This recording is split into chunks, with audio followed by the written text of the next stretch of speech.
आपको कैसे पता चलेगा कि गाड़ी का वाइपर आपको अब बदल देना चाहिए, इसकी पहचान आप कैसे करें, और अगर आप समय पर गाड़ी का वाइपर नहीं बदलेंगे तो इससे आपकी गाड़ी में क्या नुकसान हो सकता है।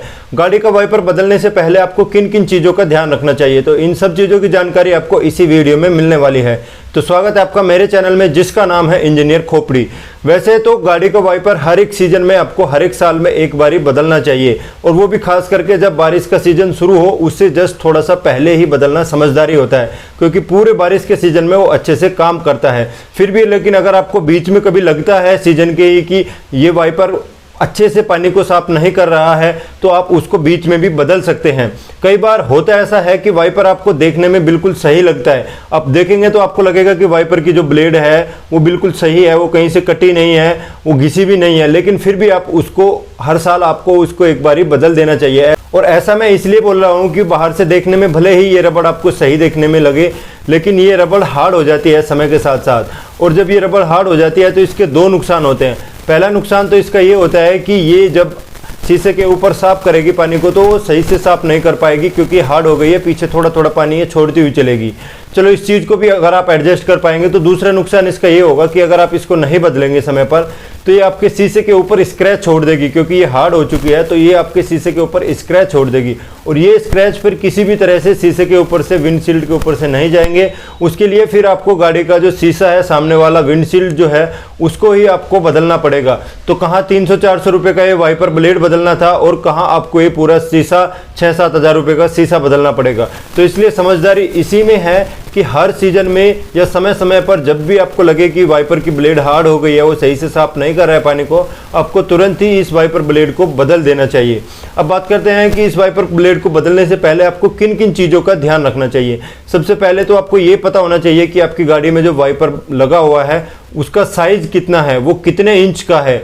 तो अगर आपको ये नहीं पता है तो आप इसको घर पर ही आराम से माप सकते हैं। इसके लिए आपको एक कोई भी आपके पास इंची टेप है तो वो इंची टेप आप लीजिए और उसको आप सीधे सीधे वाइपर ब्लेड पे ऐसे रख के और ऐसे देखिए कि कितने साइज का है, तो आपको मोटा मोटी आइडिया लग जाएगा कि वो कितने इंच का है। तो यहाँ पे अगर आप देख सकते हैं तो ये 21 इंच का ये है।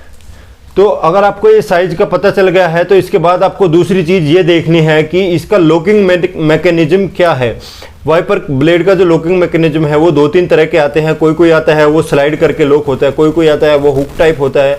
तो आपको ये चीज़ देखनी है कि यहाँ पे जो इसका लॉकिंग मैकेनिज्म है वो कैसा है, किस तरह का है।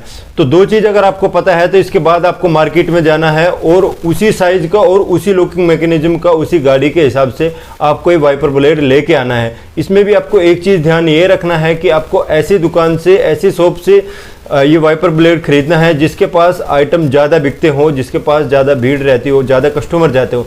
ऐसा मैं इसलिए बोल रहा हूँ कि अगर आप किसी ऐसी दुकान से वाइपर ब्लेड खरीदेंगे जिसके पास कस्टमर बहुत कम आते हैं, जिसके पास आइटम ज़्यादा दिन रखा रहता है, तो उसमें क्या है आपको ज़्यादा पुराना रखा हुआ ब्लेड मिल जाएगा। मान लीजिए कि 2 साल पुराना ब्लेड रखा हुआ है तो उसकी रबड़ फिर वही है कि रखी ही हार्ड हो जाएगी। चलिए अब मैं ये वाइपर आपको दिखाता हूँ कि कैसे आपको ये वाइपर फिट कर सकते हैं आप गाड़ी में। फिट करने के लिए सबसे पहले वाइपर को आपको ऐसे पलट लेना है, सीधे करना है। अब इस लॉक में एक पत्ती है, उस पत्ती को आपको दबाना है। पत्ती को दबाते हुए आपको वाइपर को नीचे की ओर खिसकाना है, तो ये हुक से बाहर निकल जाएगा। जब आप इसको नीचे दबाएंगे तो ऐसे ये हुक से बाहर निकल जाएगा। इसको फिर पूरा बाहर निकाल लेना है, आराम से बाहर निकल जाता है। नया वाइपर लगाने के लिए भी आपको जो लॉक वाली पत्ती है उसको दबा के आप लॉक को थोड़ा सा ऊपर उठाइए, बिल्कुल बीच में ऐसे ऊपर की साइड में इस लॉक को कर लीजिए। अब उसके एक साइड से घुसा के और इस हुक में अटकाना है। उसको हुक में अटकाने के बाद फिर इस पूरे वाइपर को आपको घुमा देना है।